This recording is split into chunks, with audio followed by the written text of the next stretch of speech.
ঢাকার কেরানীগঞ্জে গণধোলাইয়ে এক চোর নিহত হওয়ার ঘটনাকে কেন্দ্র করে নিরীহ মানুষকে হয়রানির অভিযোগ তুলে মানববন্ধন ও বিক্ষোভ মিছিল করেছে এলাকাবাসী। বৃহস্পতিবার বিকেলে কেরানীগঞ্জের কলাতিয়া মধুচর এলাকায় এই মানববন্ধন অনুষ্ঠিত হয়। এতে হোগলাগাতি, মধুচর ও দক্ষিণ ঢালিকান্দি গ্রামের প্রায় ৫ শতাধিক মানুষ অংশ নেন। মানববন্ধনে অংশগ্রহণকারীরা জানান, সম্প্রতি গণধোলাইয়ে এক চিহ্নিত মাদকসেবী ও চোরের মৃত্যুর পর থেকে এলাকায় নিরীহ মানুষের উপর নির্যাতন শুরু হয়েছে। নিহত চোরের ভাই ও স্বজনরা হামলা, অগ্নিসংযোগ, হুমকি এবং মিথ্যা মামলার মাধ্যমে এলাকাবাসীকে হয়রানি করছে বলে অভিযোগ করেন তারা। এ সময় ঘটনার সুষ্ঠু তদন্তের পাশাপাশি মিথ্যা মামলায় জড়ানো নির্দোষ ব্যক্তিদের দ্রুত মুক্তির দাবি জানান। মানববন্ধন শেষে এলাকাবাসী একটি বিক্ষোভ মিছিল বের করেন। চোরের কথা শুনে আমার ভাই এখানে দেখতে আসছে, মানুষের মাধ্যমে শুনে আমার ভাই মিথ্যা মামলা ফাঁসাইছে। আমার ভাই ছোট ছোট দুইটা বাচ্চা শুদ্ধ জেল কাস্টডিতে আছে এখনো। আমরা মুক্তি চাই আমার ভাইয়ের। চোর ধরা পড়ছে, ওর হাতে অস্ত্র ছিল, তাহলে তো ওকে চোর বলা যায় না, ওকে বলা যায় ডাকাত।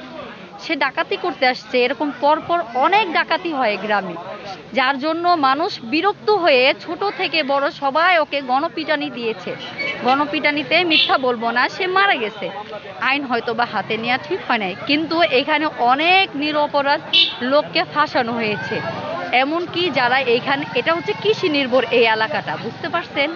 যারা ধান পাট এগুলা বুনছে, বাসায় নিবে, তারা বাড়িতে পর্যন্ত নিতে পারছে না।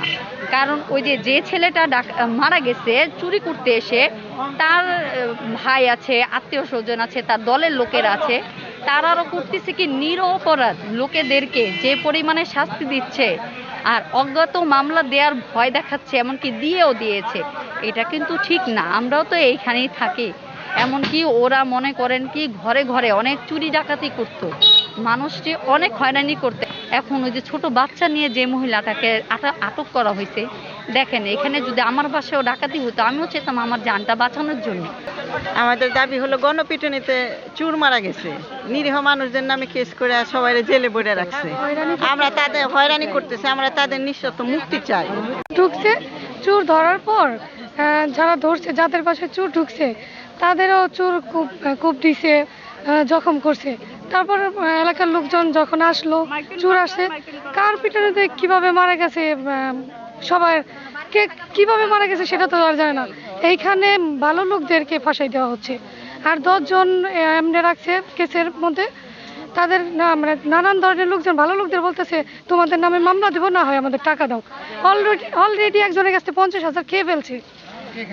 কে খাইছে? শিয়া শেখ খাইছে, সৈনিক, তারপরে বাদল, শিয়া শেখের ছেলে আছে, ও হুমকি দেয় নানানভাবে।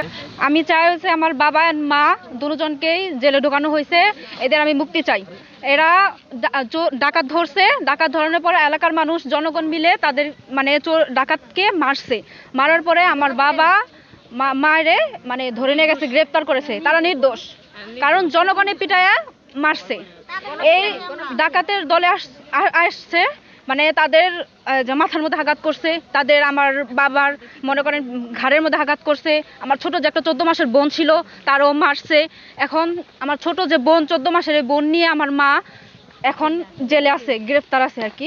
লোক ওদের জ্বালায় থাকতে পারে না এলাকায়। ওরা রাত দিন 24 ঘন্টা ওরা যার বাড়িতে ঢুকে যায়, ঢুকার পরে ওরা অনেক অত্যাচার করে। ঠিক আছে, ওরা সেদিন ডাকাতি করবার এসে আবার মারাধর করলো। ওরা পরে গণদোলার মানুষ ওদের নির্দোষ মানুষকে ধরে নিয়ে গেছে, পরে হলে মারছে হলে পাবলিকে।